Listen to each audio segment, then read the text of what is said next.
Comments at 220-9788, 220-WSTU. And now, here's Casey Ingram. Good morning, Treasure Coast. We have another great show on tap and another beautiful day here in Stuart, coming to you from the WSTU studios in Stuart. Unfortunately, today we have a little internet issue, so we're not going to be able to play the Facebook Live at the same time, but we will upload the entire program after the show. So we are recording it, and we'll have to upload that a little bit later. So Facebook will be getting to you shortly. Want to thank my sponsors. First one, Forbearances. Working remotely, internet shopping, retail space, and rental income have been hit hard by COVID. If you're looking to restructure your debt, obtain financing, or equity, Commercial Mortgage can help you out. Tim Mullen Commercial Mortgage has been providing debt restructuring services since 2003. Tim never charges a front fee, and all consultations are free. Tim only gets paid if he provides you a debt workout. Looking for a debt solution or financing? Give Tim a call at 772-872-6099 or visit commercialmortgagellc.com to schedule your free consultation. The best kept secret in Martin County, where is that? It's the Fish House Art Center in Port Slano. It's down in the pocket. If you want to check it out online before you head down there, it's at thefishhouseartcenter.com. This place is great. A lot of fun. Down in the pocket and at the Fish House Art Center. Not only are there art galleries, but craft beers, wine, 24 flavors of ice cream, so something for the whole family, boat charters, marinery, or a marina, and just all kinds of fun stuff. You can rent paddle boards and kayaks, so be sure to check them out. The Fish House Art Center down in the pocket in Port Salerno, and also you can have a slip at the marina, so lots of things happening there. And finally, I hate talking about it already, but we're going to be heading into hurricane season before you know it. And I can't recommend Indiantown Marina enough. This is South Florida's best boat storage facilities, and it's right here in Martin County. And it's located inland in the Okeechobee Waterway, so super, super safe, well-protected hurricane hull. And I urge you to call them up just to reserve your spot, because once a hurricane is named, I pretty much guarantee you won't find a place in town to store your boat. So have some peace of mind. Make your reservation early in the year, and then you're guaranteed to have a spot should we have a hurricane. And you can give the good folks out at Indiantown Marina a call at 772-631-3272, 631-3272. And don't forget, they're also a do-it-yourself and full-service boat yard, so you can get all kinds of work done on your boat. So today, really have an important show on tap. There's been a lot of discussion in the community, and I'm very excited to have Tom Hurley, CEO with Becker Holdings, and Rick Melchiori, the general manager with Becker Holdings, to come in and talk about the rural lifestyle amendment, that the comp plan amendment that is being discussed in the Board of County Commissioners, as well as their development, which is called Atlantic Fields. It's really a terrific development, and we're going to really get into where Becker Holdings came from and where you are today. So, Tom, thank you for joining us here in the studio, and I'm going to hand it over to you. Thank you very much for having us today. It's been great to come in and have a chance to spend some time with them talking about it. Becker Holdings started off really as Becker Groves. My grandfather started the company in 1952 with a 180-acre orange grove up outside of Fort Pierce. In 1962, he planted his first citrus grove here in Martin County, out by the prison.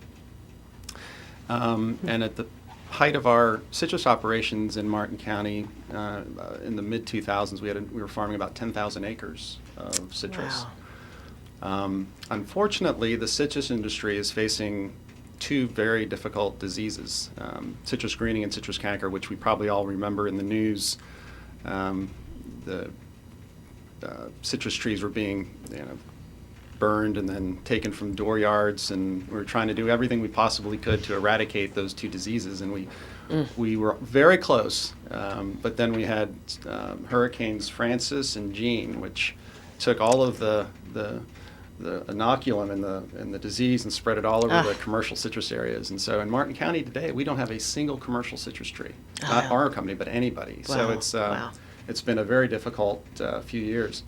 So our company, recognizing that not only is the disease a problem, but just citrus in general is on a decline because of the sort of the low carbohydrate craze and some of those issues, we've diversified over the years, and we started the Becker Tree Farm, which is the tree farm you might see along I-95 just south of Hobe Sound. So we had we had a brainstorming session back in early 2000s where we said, we've got these great group of people, we've got this great land, what else can we grow? What do we want to do? And so the tree farm sort of sprung out of that brainstorming session. And so we were delighted to be able to take a lot of our staff that have been with us for generations and deploy them in our tree farm and nursery. Right. The property that we're talking about in Hobe Sound was a 1,750 acre orange grove. And in the mid-2000s, 2005, 2006, it started to decline.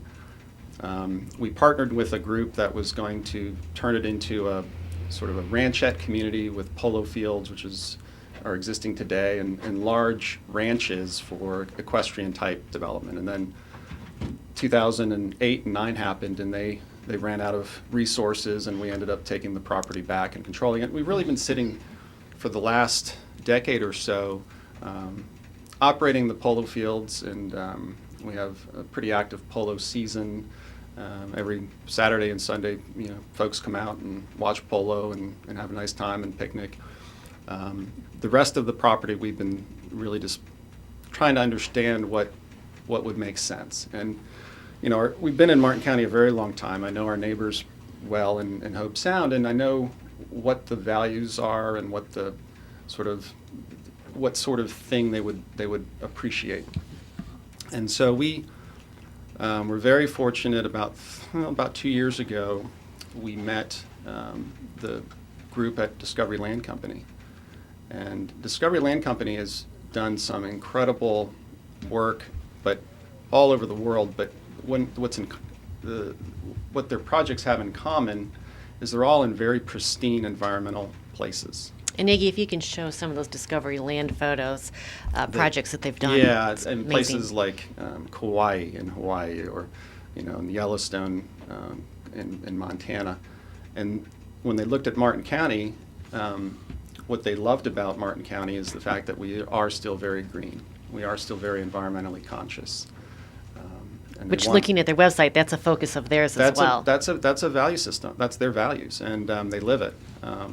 All their projects have the dark skies certification, which has to do with how they light the project at night, and so everything they do from soup to nuts is very environmentally focused. And so, while Martin County is challenging at times to develop in, it really aligns with their values. And so, as we got to know them, we thought this would be a really great partner.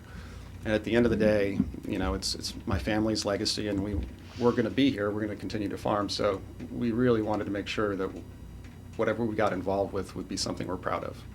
And I think so far we're accomplishing that. And as we're talking about this project, Tom, I want to let everybody know, last week we had Greg Braun in from the Guardians, and he spoke briefly about the project. Mm-hmm. He was talking more about Atlantic Ridge, which is just north of your property.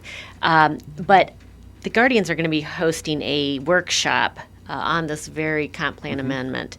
That's going to be March 23, and they're also going to post a live stream link, which is really neat. So if you can't make it down to the Indian River State College, it's at the Wolf High Technology Chastain campus, Wednesday, March 23 from 4 to 8. You can also watch it online. Mm-hmm. So this is going to talk a little bit more about the project, but today we have you right here in the studio. Yeah, no, that's I'm glad that they're hosting that, and county staff will be there. We'll be there, so we can have a robust discussion about what the project is, what it does, what it doesn't do, what the comp plan does, what the comp plan doesn't do.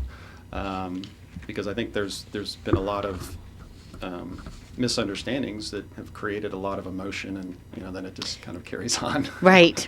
And that's what we're here to talk about today. Right. And again, we're here with Tom Hurley. He's the CEO of Becker Holdings. If you have a question for Tom, you can give us a call at 220-WSTU. That's 220-9788. Tom, Atlantic Fields is 317 homes on fewer than 420 acres of land, but the property's bigger than that. Right. So the plan that we've come up with, we wanted to have at least 70% of the site be open. And by that, the definition in the county is open from the ground to the sky. So the 317 homes, as you suggested, will be sitting on 420 acres. The balance of the property, some 1,100 or so acres, will be open. Will that ever be able to be developed in the future? No. No, it will be the agreement that when Rick will talk a little bit about Rick Melchiori with the PUD agreement that we'll have to enter into with the county that will pretty much set that in stone. Okay. Kind of where the development is. So in addition to the open space, we're putting an agricultural easement across our tree farm and nursery across the street, which is 800 acres that will be basically preserved in agriculture forever. So we're excited about that because Right. ag is really important in Martin County, and I think we wanted to create a model to allow for really special development, but also something that would preserve land, whether it be agriculture or conservation. Right, right. And that's really the big thing here that's special about this project and this rural lifestyle amendment is the conservation and the preservation of lands. People are concerned. I know there was an email that was going around the county that said that instead of approximately 9,000 units, there's a potential for 27,000 units of golf cottages and dormitories, and it's going to have 3 times as much the density allowed outside the urban service boundary. Can you talk a little bit about that? What does this rural lifestyle comp plan amendment really do as far as density in Martin County? It gives, it's just an additional option outside of the urban services area that will allow for developments like ours and maybe a couple others that are special in the sense that they're catering to a very narrow sliver of the market who are willing to pay very high prices for land for their specific interests, whether it be equestrian or polo or golf in our case. So my feeling and county staff's feeling is that there may be two or three additional over the life of this plan that will take advantage of the rural lifestyle, because the lots in our development are going to start at $3 million.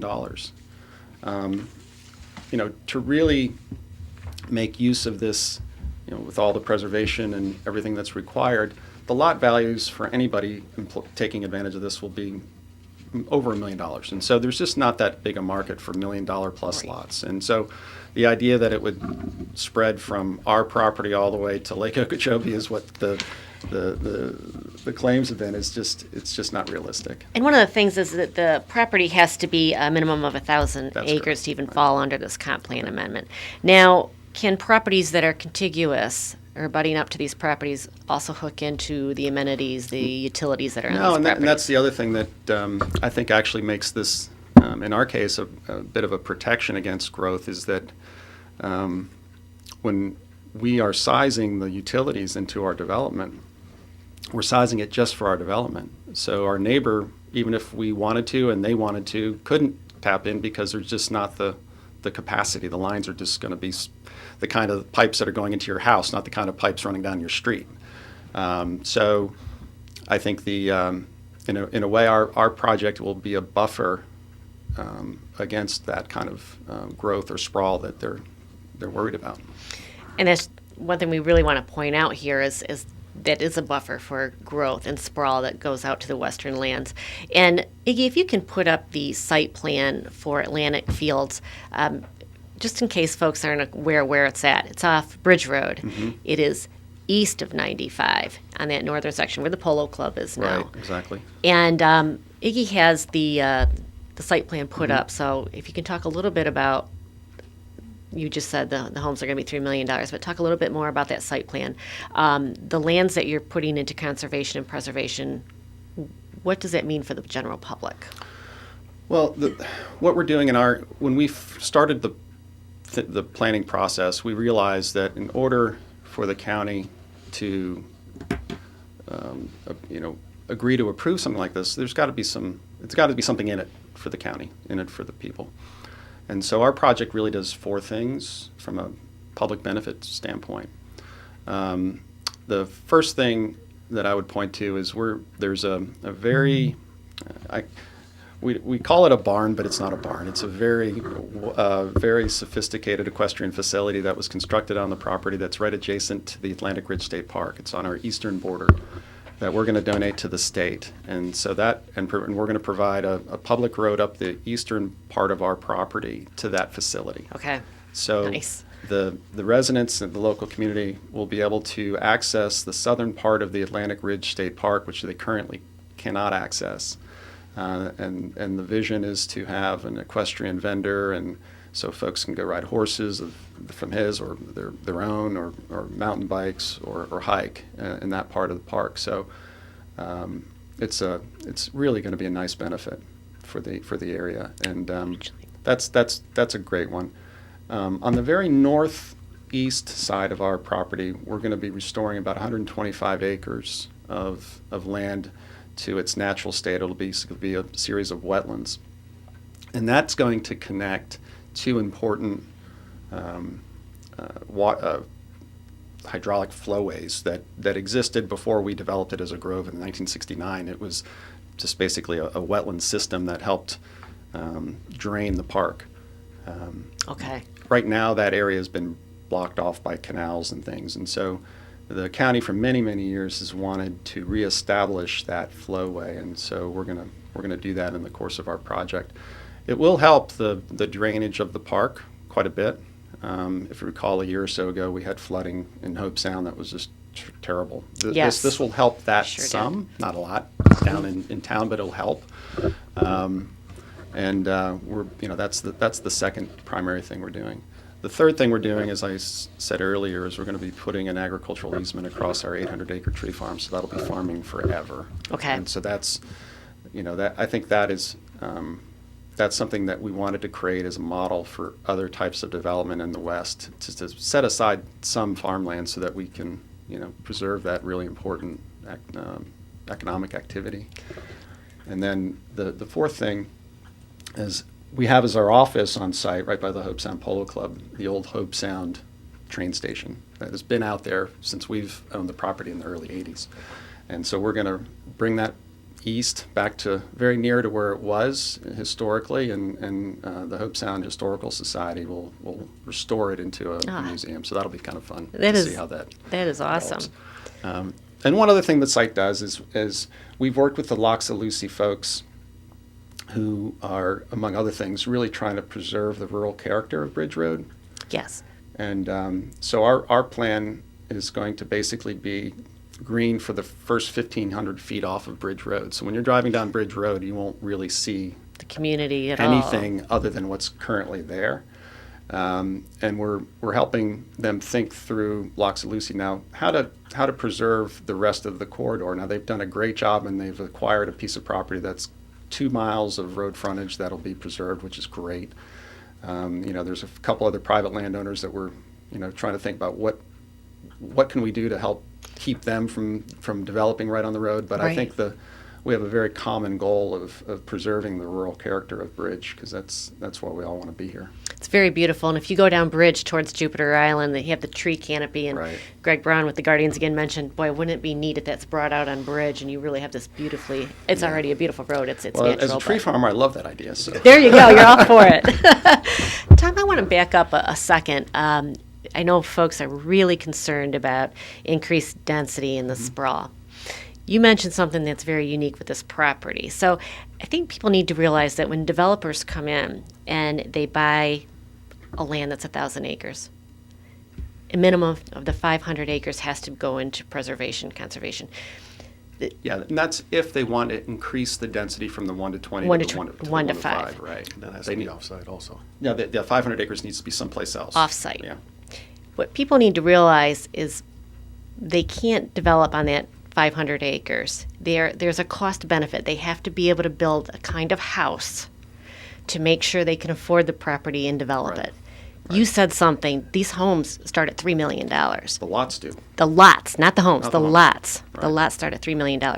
It's very important for people to realize that just any old 1,000 acres, how many acres in Martin County are we going to bring a minimum of $3 million lot as a starting price? I mean, folks, just think about that. Yeah. That's why this kind of project isn't something that's going to sprawl all Right. over the county. When we think about this, obviously the Discovery company has done this more than 20 times, and so they know what they're going to do.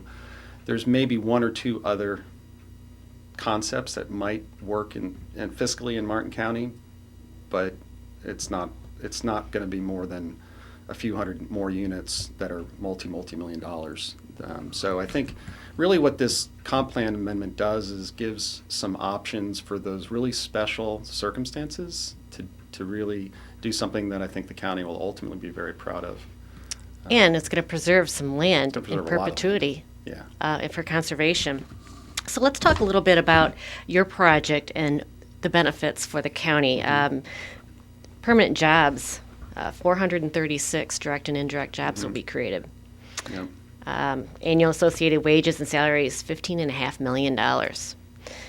And annual continuing permanent economic activities like maintenance of the golf course, operations management, associated amenities, $39.5 million.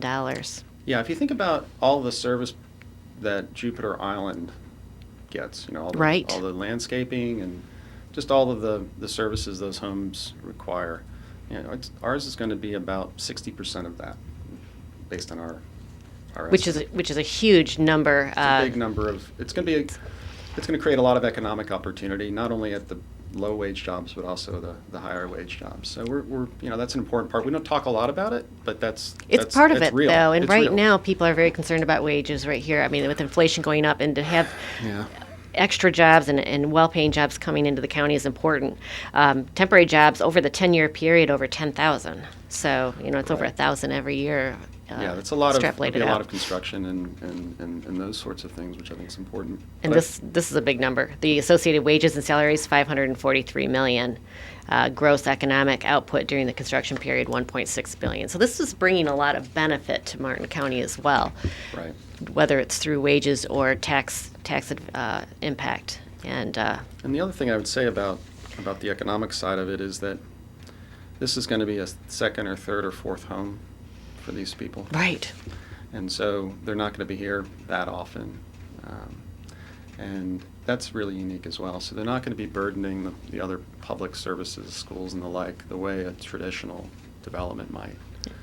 And we're talking 317 homes. 317 and homes. as you said, they're not going to be a primary residence for most of these folks. Campy was told, he told me, and he mentioned it on the dais, that this is equivalent to 8,000 homes, average homes in Martin County in terms of its tax revenue.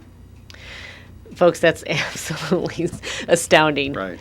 8,000 homes, 317 homes is equivalent to 8,000 Right. homes in the Right. county for Right. tax For revenue tax for revenue. us. Right. And we've got some millage rates that it's going to bring in. It looks like ad valorem receipts once it's built out will range from $12 to $21 million. Right. That's huge. And Jupiter Island brings in about 15% of the county's budget, if I recall correctly. So, here's another project with just 317 homes. And I think that's important for sure. It's going to definitely give the county additional resources to upgrade not only that area, but upgrade just the general infrastructure in the county. But these folks that are going to be residents there are also going to be a real boon to our local philanthropies. I'm on the board of the Boys and Girls Club in Martin County, and Jupiter Island is amazing. I mean, Right. They really do so much, not only for Hobe Sound, but for Indiantown and for Stewart and for Palm City. And They do. And, to have another community that will be in a position to do something similar will just make the rest of those philanthropies really, really do well. And so I think that's the Discovery Land Company has a foundation that is focused on youth development and at-risk youth, and so they support things like the Boys and Girls Club and some of the child-focused philanthropies. And so it's going to be exciting to see what we can do, not only on site on the project for those, but also off-site in the community. Right. That's a very good point, 100%. Again, we're speaking with Tom Hurley. He's the CEO of Becker Holdings. They have the proposed development down on Bridge Road. It's called Atlantic Fields. And also this has brought about the proposed comp plan amendment. And let's go into that a little bit more Sure. right now, because there was a vote with the County Commission on February 22nd to transmit it to Tallahassee, where it is now. It did pass 3-2, and it's being reviewed in Tallahassee. I believe one of the commissioners said it could take up to 90 days for them to review it. returns to the county, and then there's going to be a vote on the comp plan amendment through the commission. In the meantime, we have the Guardians that'll hold a workshop on March 23, help answer the community's questions. With that comp plan amendment, obviously it was brought about for a 1 to 5 acre unit. Why that number? That's still a rural density by the county's definition. It's not a suburban density, it's rural, and we really wanted to maintain the rural character of our project, but also any other site that would use this tool. Okay. So it's really the definition of rural density is 1 to 5 or more. Okay, and certainly with a $3 million lot, 5 acres sounds like and the lots themselves aren't going to be 5 acres, right? Because we're clustering down to smaller lots, because the 317 units are going to sit on approximately 420 acres. So that's almost like an acre-ish unit. Okay. But you're using the whole land footprint for the 5 acres. And with that, what about the utilities? Who pays for that? The sewer, the water? Right. So we pay for the extension of those utilities. They're going to be coming to the property from the north down some existing easements that exist, drainage easements into our property.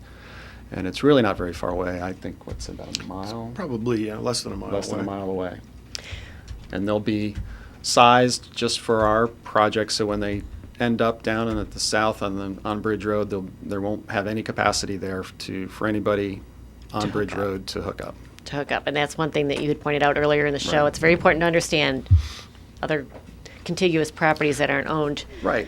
So if our neighbor decided, let's say he wanted to do something similar, then he would have to bring the utilities on his own from the east, most likely, or from Martin County. So it would be a considerable expense and would create a barrier, frankly. You're not going to extend lines miles and miles and miles. So it does create a natural buffer that I think keeps it from not only the economics of selling $1 million lots are not easy to do out in the middle of nowhere, but just the extension of those utilities is expensive, and will really sort of define where these things will go. So as we're talking about other properties that are over 1,000 acres, if they're 10 miles from any type of sewer or water, that in itself makes it... They're not going to pursue it. I think the real risk in the county, and we've talked about this a little bit lately, is, the very western lands that are adjacent up to Indiantown. Indiantown has the ability to annex lands, and if you look up north at Port St. Lucie and even further north up in Fellsmere in Indian River County, that's what those areas have done, and I think that's a bigger risk. So I think providing tools for rural landowners that provide this type of development that we're talking about is certainly better than having them annexed into a town and having 3 to 4 to 5 units to the acre being planned. 100%. And let's talk a little bit more about the density. I touched on it earlier, but we didn't talk a lot about it. The golf cottages. Right. So what exactly are the golf cottages? How does that work into the density? Sure. So the golf cottages exist at a lot of the communities in Martin County already. MacArthur, Medalist, Grove 23, all have golf cottages, and they're designed for members who come into town who don't own property there, to basically stay on residence for the 2 or 3 days and then leave. So they're basically overnight units that the club owns, and they just provide a place to stay for members and the guests that are on property for a short period of time, 2 or 3 days. So we're putting into the plan that you can have those as well. It doesn't add to the population, doesn't add to the burden on services or anything. So they're not counted as part of our 317 units because they're not owned by private people. They're owned by the club, and they're basically just an overnight facility. They're not summer homes or not winter summer homes or whatever, exactly. whichever. So very temporary. And also, I think it's important to point out, because this is so important as one of the pillars of our comp plan, there's still a 4-story height limit. Of course, yeah. And that wasn't even contemplated to be changed. But no, and again, we're really trying to maintain the rural character. So things that are consistent with rural character are homes and barns, but not four-story buildings. Right, you know. right. And you're still going to have the polo club out there. Yep. So, and I think it's important for people to realize, too, you talked about purchasing this property back, was it the 60s? We started development of citrus groves in Martin County in the 60s. This property we bought in the early 80s. You purchased this property in the early 80s, Yeah. prior to the comp plan that we Prior have to the comp today. plan, exactly. And there's been a lot that's happened. So when that comp plan was written, the world was a different place. The population in So Martin County was my far wife less. actually pointed out the other day that when the comp plan was originally conceived in 1985, that was 3 years before Blockbuster Video was even founded. Which is gone now. Right, exactly.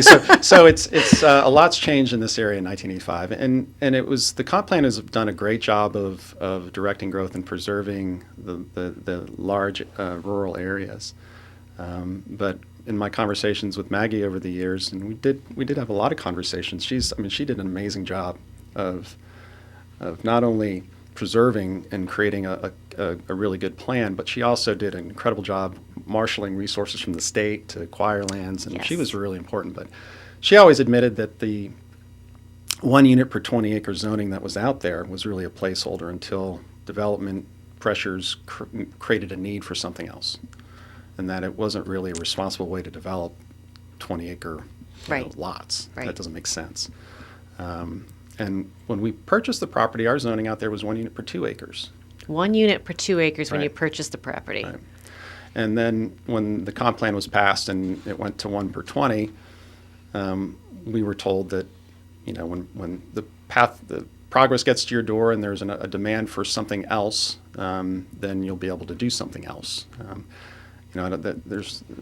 That's not the case today, or that's not the perception today, but that's the way the comprehensive plan is designed. And if you look in other jurisdictions, the urban boundary moves, but the problem with it moving the urban boundary is you're just creating another, if you move it 1,000 feet, then that 1,000 feet that gets encompassed into the municipal gets suburban or urban zoning. Right. So they're getting 2 to 3 to 4 units per acre, and so that's what creates the sprawl. I think coming up with development patterns that preserve a lot of open space guarantees that we're not going to look like the counties to our south that we all want to protect ourselves from becoming. And so I feel very good. I think when most of our residents in Martin County look at this and see it and how it develops, it'll make a lot of sense to them that this is not, it's not the boogeyman. I mean, I think it's really a tool that will actually save us rather than the opposite. 100%. I mean, a couple things.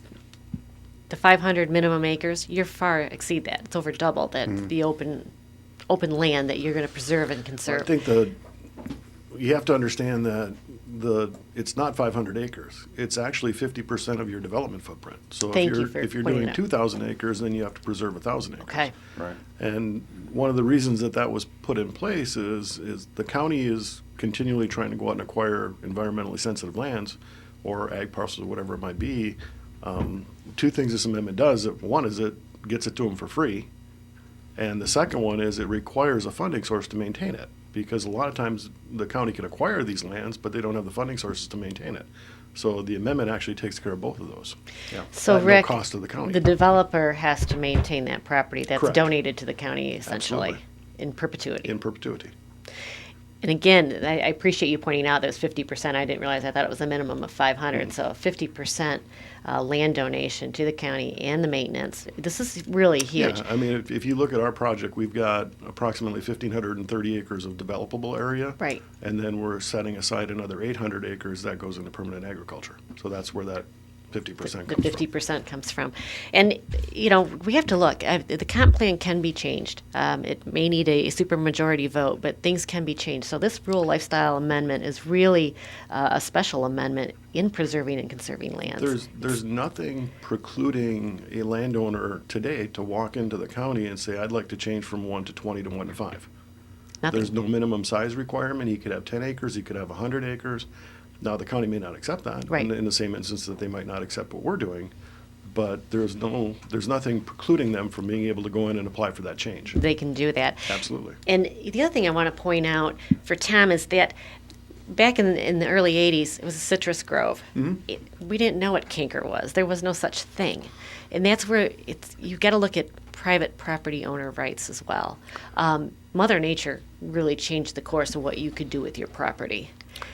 Yeah, for sure. And you know, and agriculture is obviously challenging, but you're right. When the comp plan was created, we had a very robust citrus industry and cattle industry out west. And so most of us were not even thinking about doing anything with our properties other than farming it, because that's what we were doing. Mm-hmm. But obviously circumstances not only changed on our ability to be productive farmers, but also, you know, the opportunities from the growth of Florida have created for other uses for the land that are, you know, is productive too, but just different from farming. Well, it's still a business, and Right. you need to be able to have a profitable business. And I think people need to realize you got to look for the best use of your property. Right. So for you guys, really, the ones that helped come up with, what can we do to conserve property as well as be able to use our property? We wanted to set a very high standard that if other companies or landowners chose to use this, that we ought to all applaud it, because it means they're going to be preserving a lot of land. That's right. They're going to be paying a lot of taxes, and they're going to create, frankly, something that I think we'll all be proud of, just by virtue of the costs associated with just developing under this amendment. It's going to create a very high-end development. And one of the things, you know, as Rick was talking about the preservation lands, we've been asked a lot about, well, how do you make sure that it stays in preservation forever? Because forever is a long time. Right. So in the amendment itself, we are requiring three people to basically sign on, three different entities to sign on to the easement. And what the easement basically does, that says what you can and can't do. And so the county will be one, the landowner, but also a third-party 501c3 environmental or agricultural-oriented entity. So all three people would have to agree eventually if they wanted to change it, which is very unlikely. So we're trying to create as much protection not only for the site that's being developed, but also the site that's being conserved or preserved. And that is a huge protection, getting three people from such three different organizations. You get a conservation group and the county and the owner to all agree to do something. That's very unlikely. I mean, we're excited about doing it, but you know, maybe my successors or successors of their successors may not. So we wanted to create the certainty for not only for us but for everybody that when we say it's going to be an ag forever, it's going to be an ag forever. And again, this is just a really special project. I can't emphasize that enough on the developer cost. And now you add another one in perpetuity to get a developer to agree to maintain half the property, a minimum of 500 acres, and to roll that into their project. It really does have to be a special income-producing product. And it really isn't 1 to 5. I mean, it ends up being 1 and a 7.5 when you take into account the 500 acres minimum off-site. Right. So we're, you know, that's very low dense, right? It is. It's very low. So let's talk a little bit more about the project too. We got a little bit more time here. So tell us, you said the lot started at $3 million. What can we expect to see if we were residents there? And I'd say, Rick, talk about the architecture and the... Yeah, we've actually signed up an architect out of Seattle, Washington, a gentleman named Tom Kundig, who is world-renowned. They'll obviously be working with local architects on the design documents and things like that. We just actually started seeing some of the conceptuals, and it's amazing some of the work he's done. I would encourage anybody to go look at Olson Kundig's website. It's probably going to be a bit more on the modern side. Could you spell that last name so people, if they want to go? Kundig. Okay, Olson Kundig. And I think it's going to be a little bit more on the modern side architecturally, but there's going to be a lot of the vernacular they're looking at is called Florida modern. Okay. So they're taking a lot of the aspects of even their own Meisner styles and things like that and just kind of modernizing it and putting it in. So I think you'll see that not only through the homes but also through the club facilities and there's a number of restaurants, comfort stations, things like that that'll be on the property for the members. I was going to ask, is this going to be an all-inclusive property where they don't need to go out to the grocery store and whatnot? The theory is you come to the property as a member and you're pretty well taken care of. You've got, various concierge services that'll take care of any, if you need groceries or things like that, but also just, number of dining experiences. There'll be a series of trails and things like that through the park. Obviously, residents that want to go horseback riding, not only on property, but in the park, and, biking, hiking. It's definitely catered to a more active lifestyle. I'm not sure if you are privy to be able to share, as it may be confidential, but any names that we might know of that have shown interest in living there? Yeah, we obviously really don't want to talk about that, but there's a lot of our local golfing folks that are interested in it. Anybody that's interested in a very secure environment. Right. So if you start thinking about the world we're living in today, and if you're a professional athlete, anybody who's a public figure, I would say. They know when you're not at home. Right. So, Right. A lot of the folks that might historically have lived on the ocean or along the waterways are moving inland or in places that are more secure for that reason.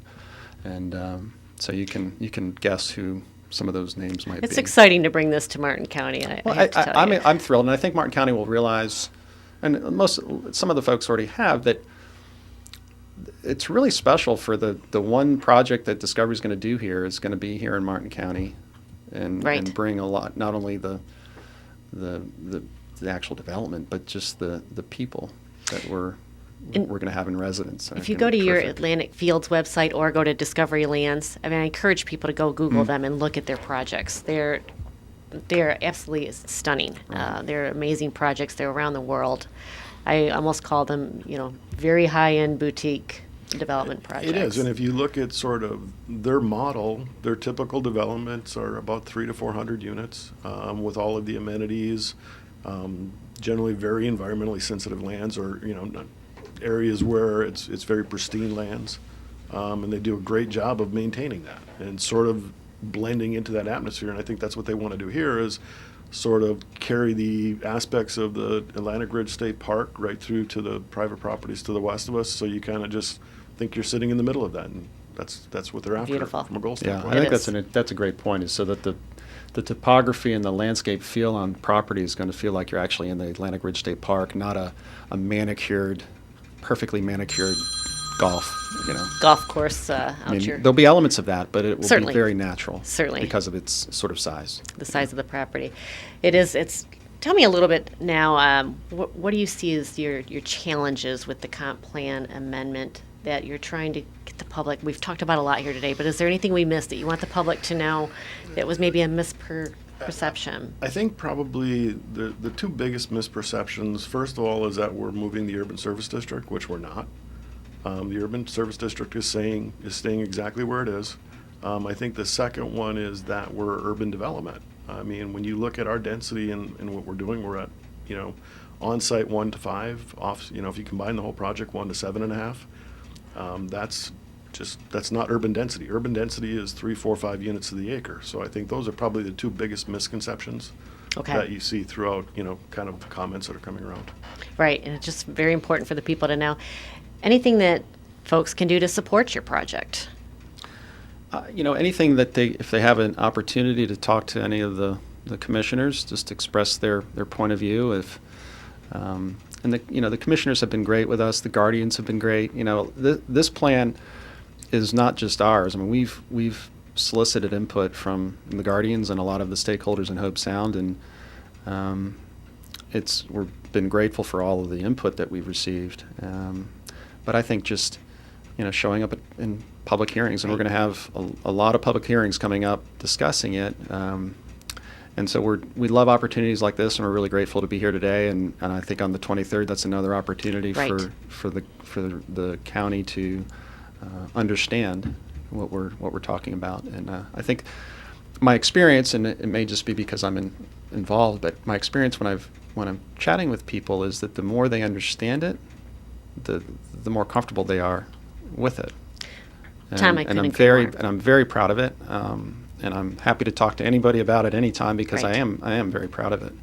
Right, and there are misconceptions out there, and that's the reason why getting out and talking to people, just to alleviate their concerns. A lot of the chatter I hear through the county, it's actually positive. It's just people didn't understand the project. They didn't understand what the amendment was, and all of a sudden they're, you hear this rumor it's going to change Martin County as a whole and there'll be sprawl all over. But again, folks, this comp plan amendment it's very unique, and it's only going to apply to the most unique properties. No, I think that's a great way of putting it. Yeah, I think that's exactly right. And it's the conservation, I think, is extremely exciting, and the preservation. And I would encourage the county to continue to think about ways of other tools to preserve lands, and this isn't the only thing they should be thinking about, because preserving land that we have available now, you do it now or you're going to lose that opportunity. Once it's developed, it's developed. So. And I mean, when you can do it at somebody else's expense. Right. I mean, that's saving the taxpayers money. And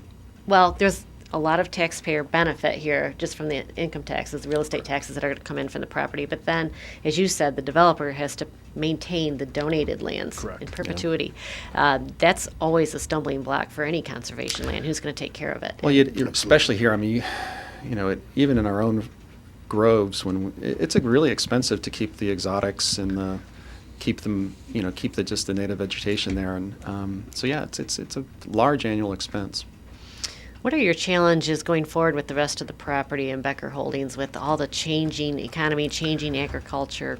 We're trying to evolve as the market evolves. The tree farm and nursery is our core focus now, and we've got a very innovative staff, and innovation is important in every parts of our economy, and just as in agriculture too. So we're always trying to do more with less chemicals, and just to do things in a greener way. And saving chemicals is good for the environment. It's also good for the bottom line. So all the things in investing in automation and all of those things. I'm happy to be in that business, because every time we plant a tree, it beautifies wherever we're planting it, so that feels good. 100%. And we're going to be putting a lot of trees in Atlantic Fields. So I can't imagine what farmer, I'm really happy about that. That's an added plus. I can't imagine what the requirement's going to be on how many trees go out there, but it's going to be a lot. But Tom, I just want to point out again too, you have been a part of this community for decades. You care about this community. You care about the conservation and preservation. I think that farmers in general understand preservation and conservation probably better than anybody realizes. I agree with they that. get vilified, but they should I agree have. You just said it. You need to take care of your land to make it productive. If you're not taking care of it, right. That's great. No, I appreciate that. We're planning on being here for the next 50 or 60 years. So we want our community to be something we're proud of. Keep passing it down through the Becker generations, the Becker Holdings. Exactly. So, Rick, I appreciate you coming in here today. And absolutely, thank you for anything having else us. on this rural lifestyle amendment that you hear coming up that would be good to address? I know you pointed out a couple items here, but I think the meeting on the 23rd is really going to give the public an opportunity to be able to take a pretty deep dive into it. yes, Obviously county staff will be there, the Guardians will be there. I think we plan to have some smaller breakout sessions to answer questions and things like that. So I think that's probably going to be a really good avenue for them to take a deep dive. Again, that meeting, I'll put it in the comments on the Facebook feed after the show, but it's March 23. It will be from 4 to 8 p.m. It's going to be held at the Indian River State College Wolf High Technology Chastain campus. And also, the Guardians are going to have a live stream, so you can watch via a link that they're going to be posting at their website at theguardiansofmartincounty.com. And you said Martin County staff, yourself, will be there to answer questions. So this is really an important workshop. And if you can't make it that evening, there's always time. You can write emails. You can ask the county. I know that you guys would take emails. I think you're here today showing this is what our project is. You're being open and transparent. And this is why we needed this comp plan amendment. Tom, I think it's absolutely amazing that you mentioned that you own the property. It was actually 1 or 2 units per acre. 1 to 2. 1 unit per Yeah. 2 acres. Yeah. And now you're just asking for 1 to 7.5. right. So my first thought was, wow, it seems like you should have been grandfathered in. It wasn't at the time, but Right. Here we are. Times have changed, like I said, canker, all these things, and I think it's important for people to realize. We've been working at this for over 2 years, so very, very proud of where we're at right now. Wow. Well, folks, this is an amazing project. Again, the website's Atlantic Fields. Is it .com? BeckerLegacy.com. BeckerLegacy.com, and you can go in there. It talks about Atlantic Fields. It also talks about Becker Holdings a little bit. And it's a place. Also, you can post questions. And post questions there. It's perfect. So we're here to just be transparent and answer your questions. But I don't think it's as scary as everybody thought. I don't think there's as much sprawl as everybody was thinking. I think it's a really neat project that's going to the conservation and the preservation of it, I think, is absolutely amazing. It's bar none. You really don't hear about this. And I was speaking with somebody yesterday down in Miami. They had a development they were working on, and I talked about that project. They said, "You've got to give away half that land," and there's no way. So that's typical. That's why these projects are going to be so special, and you guys really have one. And to bring the economic impact to Martin County, I think when folks hear about it, you have to be excited. Absolutely. We're excited. I mean, yeah.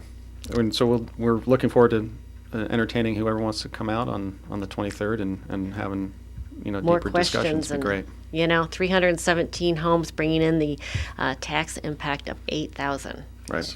That's really a huge statement from Commissioner Campy. So Right. something we got to be thankful for, and we're grateful here in Martin County. We have Jupiter Island that really does the same thing. It brings in a huge tax benefit for our county that we all get to use.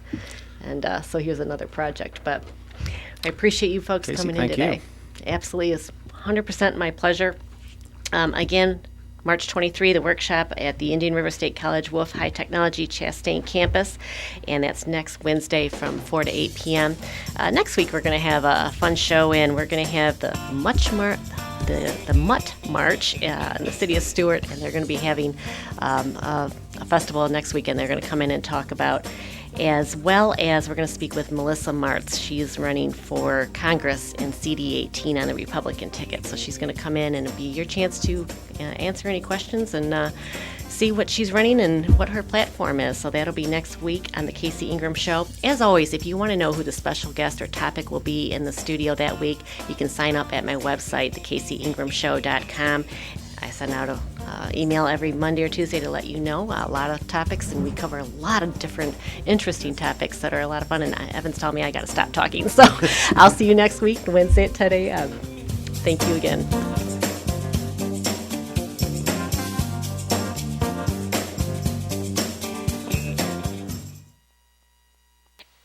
You are listening to WSTU, Stewart, Jensen Beach, Hobe Sound, Martin County's Heritage Station.